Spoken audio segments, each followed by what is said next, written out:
So to answer your question, we started out in a kitchenette that was probably like half this room and then maybe about like 75% as long. And we had this big table in there. And we took it in the office and we ran a table saw down it on every side. We took like 4 inches off width-wise and 4 inches off length-wise. And so that turned into that table right there. That table used to be a lot bigger. And then we tried to drill that hole in it, but the hole saw that we had was horrible. And so it just scratched the piss out of the table for a long time. And so we started sticking stickers all over it just to hide the scratches. And then we filled it out. We put some stuff on the side so you wouldn't see what was on the side and everything. So that was in that other office that I had that I told you about. And then we moved over here. We started out with that table. Like the cameras used to be in this direction. The table used to be over there. You know, like it was completely different. Tristan used to be able to look at us like the table was turned this way, so it was just a lot blockier setup. So we got this table, and like one of the things about that table is it's too narrow. Like for good camera angles, you kind of got to have like a certain distance away from each other. So we got this wider table that fit a little bit better, but we're actually about to get the downstairs unit of this as well, and the downstairs is 3 huge offices, like 1, 2, 3. So the middle one is the smallest one. So what we're gonna do is just cut 2 big windows out of it and leave the studs there, and then put fiberglass on either side and soundproof it, so that Tristan can roll over here and direct this podcast and roll over there and direct this podcast. And over there we'll do something similar to this with more room, but on that side we'll do like a Howard Stern type, like a L shaped, like we'll take some of those like benches you would sit on at a pizza restaurant and put them on the corner of the wall, and put a table, and then put like a raised podium over here that's like your host chair.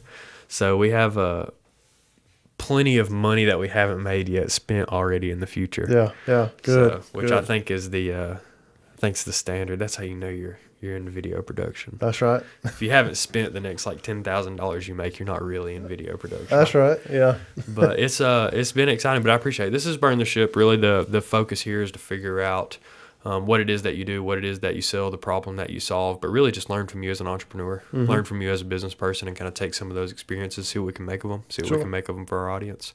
So why don't you go ahead and introduce yourself? Yeah. Well, I'm Corey Faulkner. I'm co-owner of Elite Marketing Elite Marketing Company. Out of LaGrange, Georgia. You know, we started the company early back last year, but myself and business partner, he owned the advertising company for 15, 16 years. I own a video production company, digital marketing company for 6 years. So we started Elite Marketing Company back last year. So you guys got married. We got married. So we decided over time and saw over time that, for one, our team, sometimes they question us like, well, who do we work for? If you go out and get pricing on things, you know, who would we work for? And clients as well. So we early this year, we said we've got to merge. And so we merged both companies under one brand, Elite Marketing Co., 1st of April. Cool. Yeah. Cool. So at the heat of COVID. Huh. Wow. What was that like? You know, when COVID hit, me personally, and of course for everybody else as well, but it scared me to death. You know, I can remember like it was yesterday, sitting on my front porch when they put everybody on lockdown. Our city went on lockdown, basically, sitting on my front porch and couldn't do anything. Me, I'm the type of person, I've got to be moving. I got to be doing something. My mind's got to be doing something all day long, every day. So sit on my front porch and, you know, I just said to myself, I'm going to ignore all the noise, keep doing what I'm doing, keep grinding. And that's exactly what I did. Went back to work the next day, went to the office, of course, just by myself because everybody else is gone. We can't have them at the office. And just went to work and just stayed steady grinding, never looked back. And it's been good ever since. Sure. Yeah, of course, you know, during those times you have ups and downs, and a few times you're thinking, oh, my God, what in the heck we going to do? You know, but we worked through it, and we managed to make it by and just steadily growing.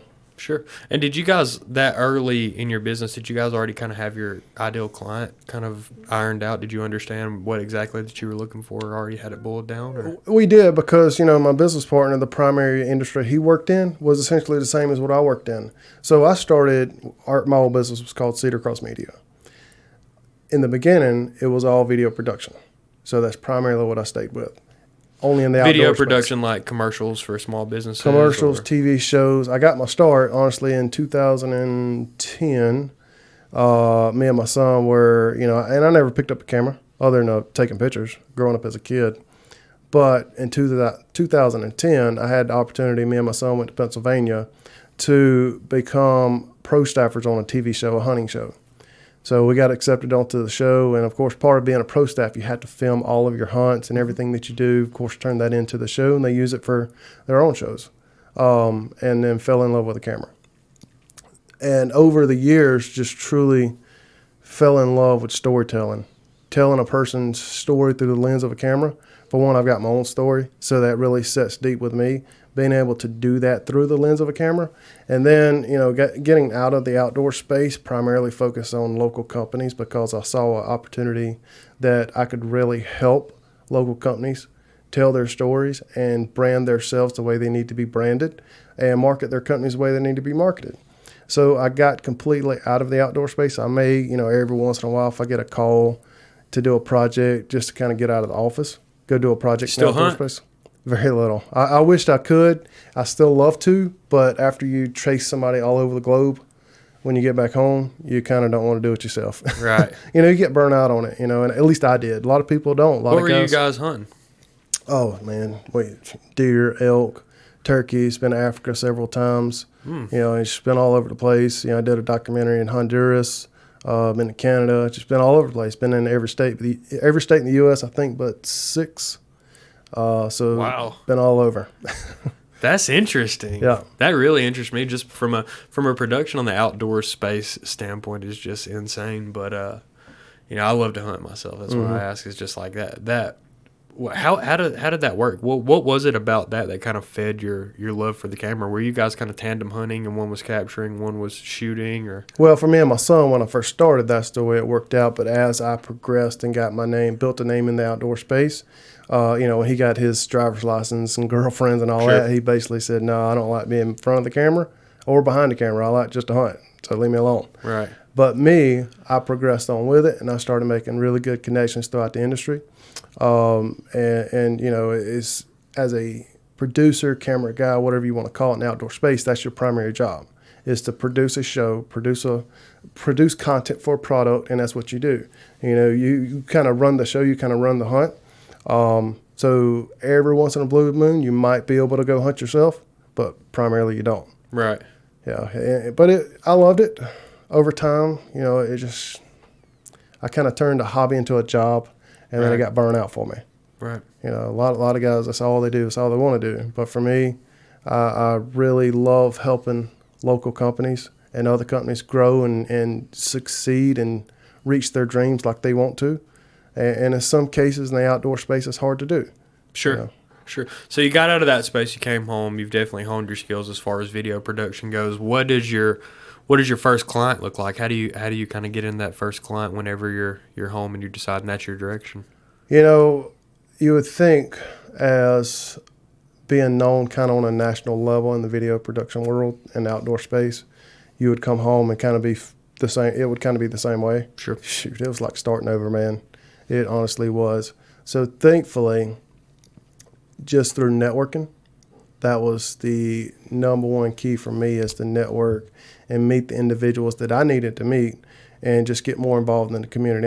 Me and my business partner and our whole family were really involved in the communities, with different civic organizations, nonprofits and all, really involved. So that's really where it started is, a lot of people, like to cold call. Me, I'm not a cold call. I like to meet you in face. I like to do things face to face, and door knock, whatever I got to do. But networking is key. Sure. It absolutely is. So tell me a little bit about your story. How did you get in before you got into that outdoor space in 2010? So take me back in time before that. What is your story? What does your professional career start at? Where does it start? Well, I'm originally from South Carolina. Okay. I worked for Caterpillar 15 years. I worked at Caterpillar in South Carolina in Greenville 8 or 9 years. Got the opportunity to take a promotion in LaGrange. And 2010, I got the job in LaGrange. We packed up, moved there. But, as the outdoor space goes, I've always loved the outdoors. I've always loved hunting. I can remember as a kid watching Realtree, VHS tapes. I still got some to this day. But I said to myself when I was a kid and throughout my teenage years that whatever I do, no matter how I do it, I will somehow be in the outdoor space, whether it's mopping floors, cleaning dishes, whatever it's going to be. So thankfully in 2010, I saw a post on Facebook, I think it was, and yeah, Early Facebook. early Facebook. I think that's where it was at on Facebook, and reached out to the TV show and had the opportunity to go up there, and that's kind of where my journey began. But yeah, I worked for 15 years for Caterpillar, and before that, I worked construction. Oh, wow. But working construction, I loved it. I love building things just because my wife tells me all the time I got ADHD, which It's I very truly satisfying believe work. it. Yeah, and my brother came to me because back then work just wasn't steady. I got 2 kids, barely. She couldn't even afford to put food on the table most days. And I tell everybody that sometimes I used to have a '74 Chevrolet pickup truck, 2-door. Man, I loved that truck. I was in the process of fixing it up. But we were honestly so poor at the time that my wife, that's the only car we had, just a truck. So my wife rode in the floorboard, my kids rode in the seats, and the floorboard was about to fall through because I had a hole of rust about that big in the floorboard. So at any moment now, she could honestly fall through. So I was at work one day, and she called me. She said, "I got your truck sold." "What do you mean got my truck sold?" "It is not for sale." She said, "Yeah, it is. The guy at the gas station wants to buy it, so I'm selling it." So, Golly. yeah, And you're in LaGrange at this time? Or before you no, still in Greenville? this was in South Carolina. This was when my kids were little. I just grew up on the Mill Village kid. Mm-hmm. Dropped out of school in 10th grade, and of course went back and got my GED. But then me and my wife had been together since we was 12 years old, and my son was born 2 weeks after I turned 18. Sure. So time to get a job. Yeah. That's what I did. I got a job. Yeah. Oh, it's been time to get a job Yeah. at that point. Yeah. So that's cool though. You get into this outdoor space, you get into the video production a little bit, you say you come home and it's like restarting. So what is that restart like? Is it better that time because of the skills you've acquired and you kind of know what you're going after? Or? It was, but back then Was the vision clear that early? Oh, heck no, it wasn't at all. I just knew that I wanted to film or tell people stories through a lens. That's all I knew. But starting a business, scared to death on how to do it. Didn't know how to do it. Like I said, man, nobody taught me anything about business. I learned most of it just trial and error and watching YouTube. Yeah. And surrounding myself with people that were business owners and learning from them. And reading books. I used to hate reading books. If it didn't have a picture, I probably wouldn't read it. But now I love it. That's my relaxation, is reading a book. But no, it was starting over for sure. But trial and error, and it still is trial and error to this day. I think that's kind of the journey with owning a business or being an entrepreneur. For one, you're never satisfied. No matter what you do, and no matter how great you do it, you're never satisfied. So you just always want to progress and think of new ideas to come up with something better. Sure. Yeah, it's trial and error every day. Sure. What's the community down there like in LaGrange? Actually, the only I don't know if I've ever spent time there considerably. I know we played Callaway High School every year in every sport. Yeah, which won state championship last year. Yeah, Or this year. I'm glad. Well, they wasn't nothing to play with when we were there. I'll tell you that. Football. Terry Godwin was my year. Mm-hmm. So 2015 is we went out together. We both went to UGA. So he they gave it to us so bad in football. Mm-hmm. They were ridiculous, but we were just as good as they were in basketball. That's what I played. We were really good at basketball, but that's about my expertise on LaGrange is couple of tough losses down there in those gyms. Sure. No, I love LaGrange. I tell people all the time. For me, honestly, you couldn't pay me enough money in the world to move from that place. Wow. Really couldn't. I love it. For one, I was, man, if you know me 20 years ago, you'd be like, holy crap, I'll never do anything with this guy. He's crazy as a run-over cat. But, me back then to who I am now is 360 degrees. For one, and as you know me, or get to know me, I'm very faith-based. So I give my life to Christ 100%. From that day, changed me 100%. And moving to LaGrange also changed me. Took me away from who I used to be, the people I was around, and surrounded myself with people that really believed in myself. Give me that opportunity. So I will never, ever leave. And when I left Caterpillar in 2016 because at the time they were doing the restructure, globally. And which they told us in 2015. We got until 2018 to, basically restructure and do what we got to do. And 2016 rolls around, and I knew what was happening. Went into the office, come back from lunch, and I had two bosses, one here and then one in North Carolina. Got a text from one in North Carolina and said, my boss, needs to see you in his office. I walked by the office and HR's in there and knew what was going on. So I went to my desk, got my stuff, and went back to the office because I figured it out. And they told me what was going on. So you have 60 days to find another position at another CAT facility somewhere else. And I looked at them both straight in the face and said, no. I said, God's got a plan for me. Running my business, running a business is what I want to do. It's what I've always dreamed of doing. And I'll never leave LaGrange ever in my life.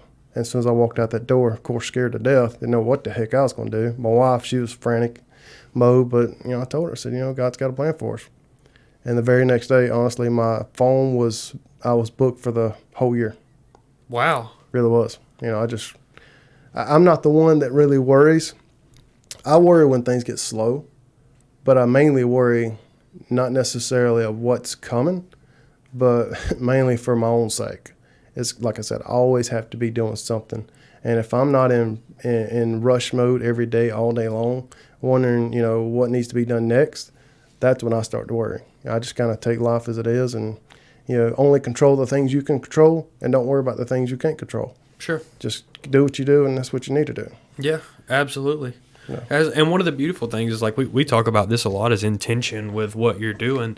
And you're so intentional with your business and your messaging and niche down to the point where you control who your clients are and exactly what you're doing.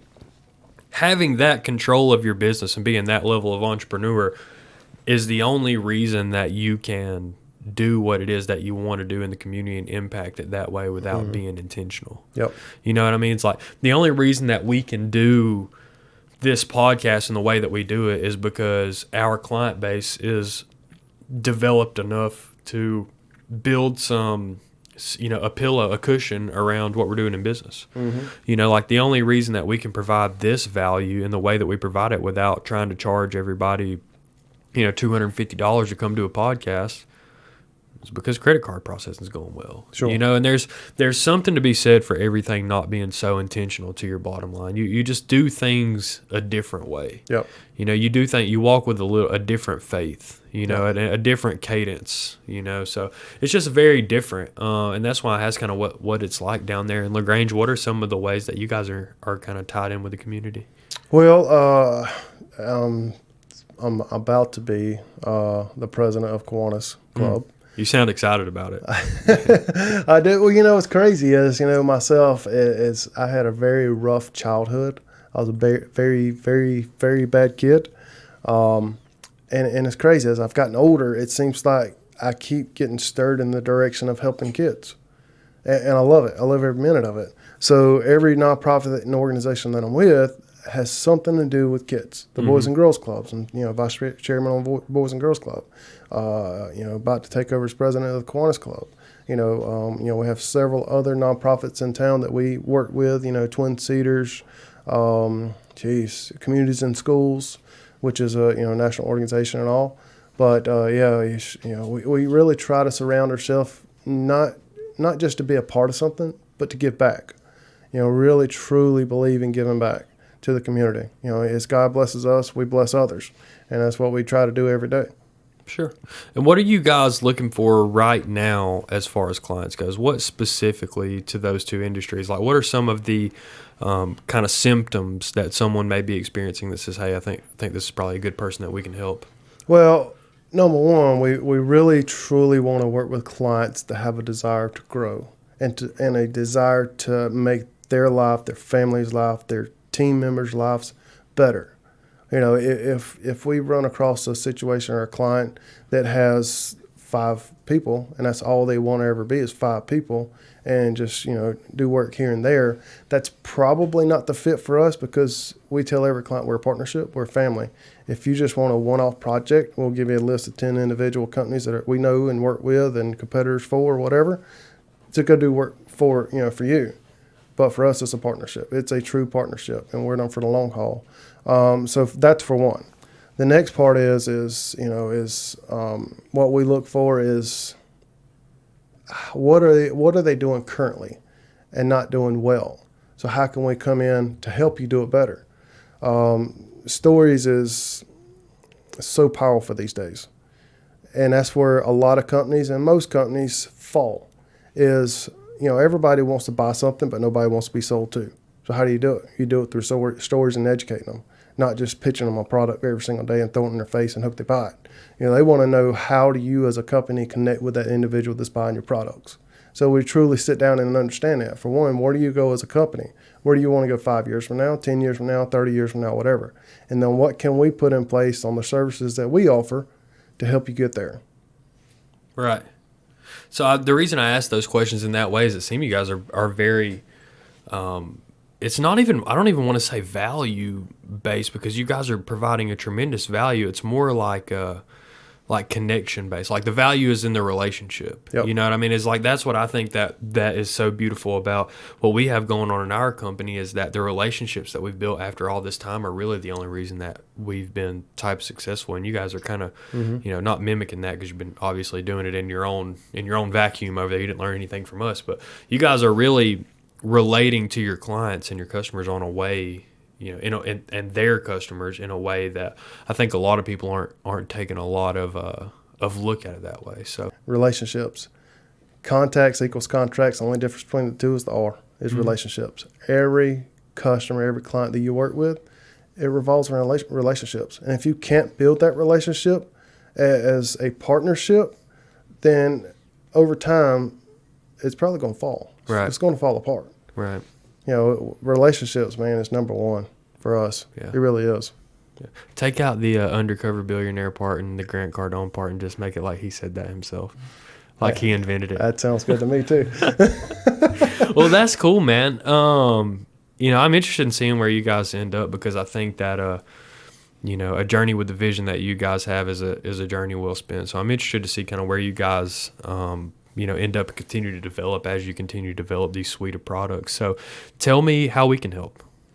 Well, man, again, relationships and connections. If you know anybody that is truly wanting to grow their business to where they want to get it to in 5 to 10 years or a year from now, whatever, but they're truly struggling on the marketing aspect of things, send them our way. Our primary clientele is HVAC and car dealerships. Of course, we've got smaller clientele we work with locally, but those are the two main industries. For one, they all need help. They really do. Let's just say HVAC industry or a company is, as a guy that starts out in his truck, he's not worried about how he markets his service, and even as it grows. If he hires somebody internally that does marketing for him, in a lot of cases, it's not the right individual, because over time we get our blinders on looking at the full walls, and that's the only thing we focus on. So how do we reach out to a company that is professional in this, and they come into it looking at it totally opposite in any way that we've ever looked at it before? So that's truly how, as we can connect. If you've got those relationships and a client or a friend or whatever wants to grow, man, send them our way. I can do that. Where do we send them to? How do they find you? So we, website is theelitemarketingco.com, and of course our Facebook, and we don't have Instagram yet, just because, I love Instagram, but it's just one of those things. But right. LinkedIn Takes time. Yep, and LinkedIn as well. We're heavily on Facebook. We're heavily on LinkedIn. Of course, our website as well, theelitemarketingco.com.